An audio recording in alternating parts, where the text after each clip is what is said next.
Sir ನೀವು ಹೇಳಿ ಏನನ್ಸು cinema?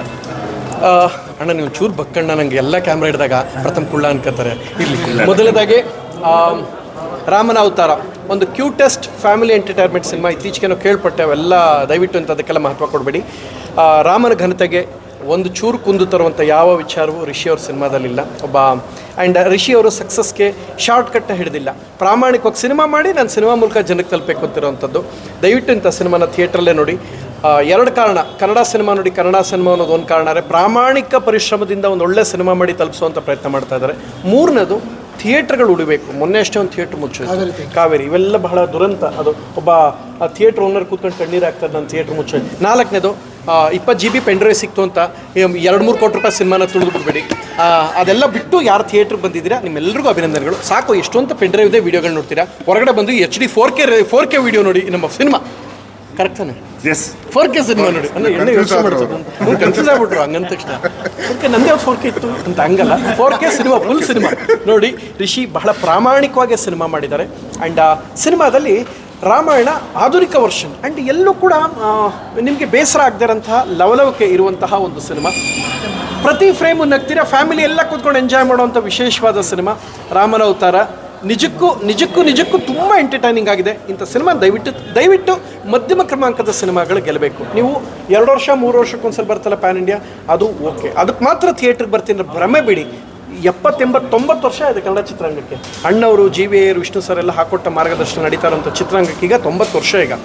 So ಆ ಚಿತ್ರರಂಗ ಇವತ್ತು ಮುಚ್ತಾ ಇರೋವಂಥ ಪರಿಸ್ಥಿತಿ ಬರ್ತಾ ಇದೆ ಅಂದರೆ ಅದು ದುರಂತ. ಅದು ದಯವಿಟ್ಟು ಥಿಯೇಟ್ರ್ಗಳು ಉಳಿಬೇಕು ಅಂದರೆ, ಅಲ್ಲಿನ ಕಾರ್ಮಿಕರ ಕೆಲಸ ಸಿಗಬೇಕು, ಅವ್ರು ಚೆನ್ನಾಗಿರಬೇಕು ಅಂದರೆ ಸಿನಿಮಾ ಓಡಬೇಕು. ಥಿಯೇಟ್ರಿಗೆ ಬಂದು ನೋಡಿ. ರಾಮನ ಅವತಾರ ಒಂದು ಒಳ್ಳೆಯ ಸಿನಿಮಾ.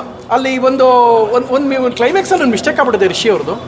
ಕ್ಲೈಮ್ಯಾಕ್ಸಲ್ಲಿ ರಿಷಿ ಅವ್ರಿಗೆ ಟಿಕೆಟ್ ಕೊಟ್ಟ ಪಕ್ಷಗಳು ಹಿಂದೆ ಬಿದ್ದು ಅಣ್ಣ ಟಿಕೆಟ್ ಎಲ್ಲ ಕೊಡ್ತಾರೆ. 15 ದಿನದ ಮುಂಚೆ ರಿಲೀಸ್ ಮಾಡ್ರಿ, MP ಟಿಕೆಟೇ ಕೊಟ್ಬಿಡೋರ್ಲಣ್ಣ, ಯಾಕಣ್ಣ ಹಿಂಗೆ ಮಾಡ್ಕೊಬಿಟ್ರಿ. ಆ ಸಿನಿಮಾ ಕ್ಲೈಮ್ಯಾಕ್ಸಲ್ಲಿ ಬಂದು ಎಲ್ಲ ಪಕ್ಷದವ್ರು ಕೊಡ್ತಾರೆ. 15 ದಿನ ಮುಂಚೆ ನಿಮ್ಮ ನಿರ್ಮಾಪಕರು ಮಾಡಿಬಿಟ್ರೆ ಒಂದು ಟಿಕೆಟ್ ಆಗ್ಬಿಡೋದು. MP ಎಲೆಕ್ಷನ್ ಸೆಕೆಂಡ್ ಫೇಸಲ್ಲೋ ಫಸ್ಟ್ ಫೇಸಲ್ಲೋ ಒಂದು ಟಿಕೆಟ್ ಆಗ್ಬಿಟ್ಟು ರಿಷಿ ಅವ್ರನ್ನ MP ಆಗೇ ನೋಡ್ಬಿಡ್ಬೋದಾಯಿತು.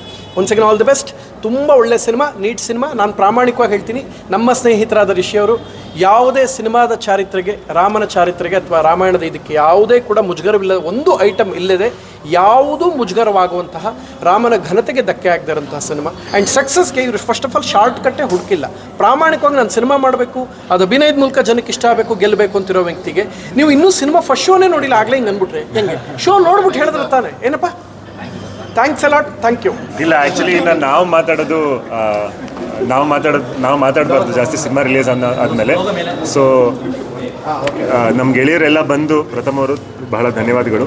ನಾವು ಸಿನಿಮಾ ಥಿಯೇಟ್ರಲ್ಲೇ ನೋಡೋರು. ನಾವು ಸಿನಿಮಾನ ಬ್ಲ್ಯಾಕ್ ಟಿಕೆಟ್ ನಿಮಗೆ ಜನಕ್ಕೆ ಒಂದು ಕೇಳೋಂಥದ್ದು, ನಿಮಗೆ ಈಗಿನ ಜನ್ರೇಷನ್ ಅವ್ರಿಗೆ OTT ಕೂತಿರ್ತಿರಲ್ಲ, ಬ್ಲ್ಯಾಕ್ ಟಿಕೆಟ್ ಅಂದರೆ ಏನು ಅಂತ ಗೊತ್ತಾ?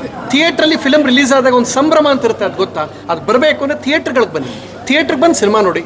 ನಿಜವಾಗ್ಲೂ ಪ್ರಾಮಾಣಿಕವಾಗಿ ಹೇಳ್ತಾ ಇದ್ದೀನಿ, ಒಂದು ಒಳ್ಳೆ ಕ್ಯೂಟ್ ಸಿನಿಮಾ, ಸಖತ್ತು ವಿಶೇಷವಾಗಿದೆ. ರಾಮಾಯಣನ ಈಗಿನ ಕಾಲಘಟ್ಟಕ್ಕೆ ಎಲ್ಲೂ ಮುಜುಗರವಾಗದೆ ಫ್ಯಾಮಿಲಿ ಕೂತ್ಕೊಂಡು ಎಂಜಾಯ್ ಮಾಡೋ ಸಿನಿಮಾ. ನಮ್ಮ ರಿಷಿ ಅವ್ರ ಸಿನಿಮಾಗೆ ದಯವಿಟ್ಟು ಗೆಲ್ಲಿಸಿ. ರಿಷಿ ಅವ್ರು ಗೆದ್ದರೆ ಇನ್ನಷ್ಟು ಹೊಸ ಪ್ರಯತ್ನ ಮಾಡೋಕೆ ಅವ್ರಿಗೊಂದು ಶಕ್ತಿ. ನಾನೊಬ್ಬ ಅಲ್ಲ, ಅಂದರೆ ಚಿತ್ರರಂಗ ಗೆಲ್ಲಬೇಕು ಅಂತ ಹೇಳಿದ್ರೆ ಜನ ಥಿಯೇಟ್ರಿಗೆ ಬಂದರೆ ನಾವೆಲ್ಲರೂ ಗೆಲ್ಲಬೇಕು. ಇಷ್ಟೊತ್ತನಕ ನಾನು ಚಿತ್ರರಂಗದ ಬಗ್ಗೆನೇ ಹೇಳಿದ್ದು ಕಣ್ಣ. ಇಷ್ಟೊತ್ತಂಗೆ ಚಿತ್ರರಂಗದ ಹೇಳ್ಬಿಟ್ಟು ಲಾಸ್ಟಲ್ಲಿ ರಾಮ. ಇಲ್ಲ, ಮೊದಲನೇದಾಗಿ ಧನ್ಯವಾದಗಳು. ಆ್ಯಕ್ಚುಲಿ ಯಾಕಂದರೆ ನಾವು ಮಾತಾಡಬಾರ್ದು ಜಾಸ್ತಿ. ಇವಾಗ ಪ್ರಥಮ್ ಅವರ ಪ್ರತಿಕ್ರಿಯೆ ಕೇಳಿದರೆ ಅವರು ಇರೋದನ್ನ ಇದ್ದಂಗೆ ಹೇಳ್ತಾರೆ, ಎಲ್ಲೂ ಯಾವುದು ಡಿಪ್ಲೊಮಸಿ ಇರಲ್ಲ ಅಲ್ವಾ? ಸೊ ಹಂಗಾಗಿ ಅವ್ರು ಹೇಳಿದ್ದಾರೆ ಅಂತ ಅಂದಮೇಲೆ ನಿಜವಾಗ್ಲೂ ಅವ್ರಿಗೆ ಇಷ್ಟ ಆಗಿದೆ. ಎಲ್ಲರೂ ಆರಾಮಾಗಿ ಕೂತ್ಕೊಂಡು ನೋಡ್ಬೋದು ಅನ್ನೋ ಒಂದು ಪಾಯಿಂಟ್ನ ಚೆನ್ನಾಗಿ ಹೇಳಿದ್ದಾರೆ. Thank you. ಒಂದು ಒಳ್ಳೆ ಸಿನಿಮಾ. ಆಮೇಲೆ ಇನ್ನೊಂದು ಸ್ಪೆಷಾಲಿಟಿ, ಈ ಸಿನಿಮಾದಲ್ಲಿ ನಮ್ಮ ಬಾಸ್ ಇದ್ದಾರೆ ವಿಲನ್ ಆಗಿ, ಅರುಣ್ ಸಾಗರ್ ಸರ್. ನಮ್ಮದು ಕಾಂಬಿನೇಷನ್ ಹೇಗೆ ಅಂದರೆ 3-4 ರಿಯಾಲಿಟಿ ಶೋ ಒಟ್ಟಿಗೆ ಮಾಡಿದ್ವಿ. ಸುಮಾರು ದಿನ ಚೆನ್ನೈಲಿದ್ದಂಥವ್ರು ನಾವು.